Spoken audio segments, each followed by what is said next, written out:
بص، انا النهارده مش جاي اكلمك عن فيديو يخص صحتك النفسيه ولا الكلام دوت زي ما انت متعود مني على المحتوى بتاعي. بس انا جاي اكلمك عن شويه اراء عملاء بداوا فعلا اوريدي يغيروا حياتهم، وفيهم ناس كانت داخلين على سوري هيحطموا حياتهم بايديهم. فيهم ناس كانوا بيعملوا افكار انتحاريه، فيهم ناس كانوا بيأذوا نفسهم، فيهم ناس كانوا متخيلين ان الحياه وقفت عند الحته ديت، فيهم ناس كانوا متخيلين ان المشاكل النفسيه ملهاش حل، فيهم ناس كانوا متخيلين حاجات كتير جدا زي ما حضرتك متخيل دلوقتي بالظبط.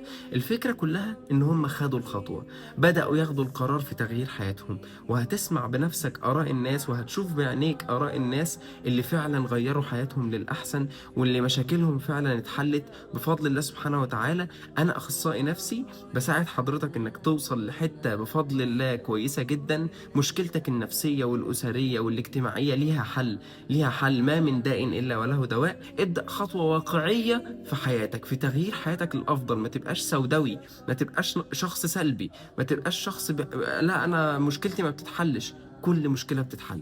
أنت اللي مش عايز تبدأ. هسيبك مع الآراء، اسمع آراء الناس، شوف بعينيك، يمكن تبدأ تاخد خطوة في نجاحك واستقرارك النفسي.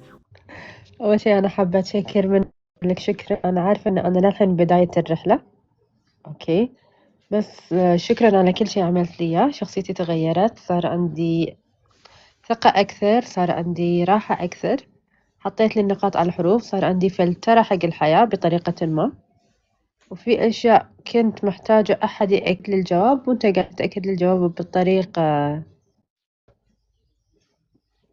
يعني بطريقة لطيفة لذيذة، أوكي. وإن شاء الله راح نكمل لغاية ما أنا أوصل إلى اتزان النفسي اللي أنا أحس فيه. أيوة، أنا قاعدة أتعالج عند الدكتور، أوكي. في أشياء تخصني ما أقدر أقولها باللايف، ماشي، والدكتور عارف حالتي.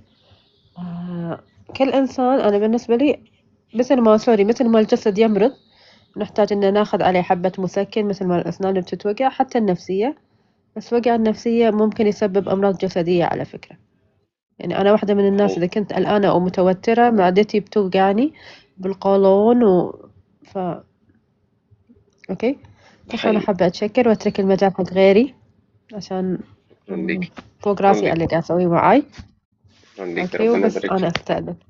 ربنا يبارك فيكي بس أنا حبيت وبالتوفيق. أتشكر منك، وإن شاء الله يكونون شاهدين علي مو ضدي الكلام اللي قاعد أقوله. والله انا بجد بتشرف بيكي وجدا فخور بيكي بتنفيذ التعليمات اللي احنا بنتكلم فيها في الاستشارات، وحقيقي التطور اللي انت وصلتي له يعني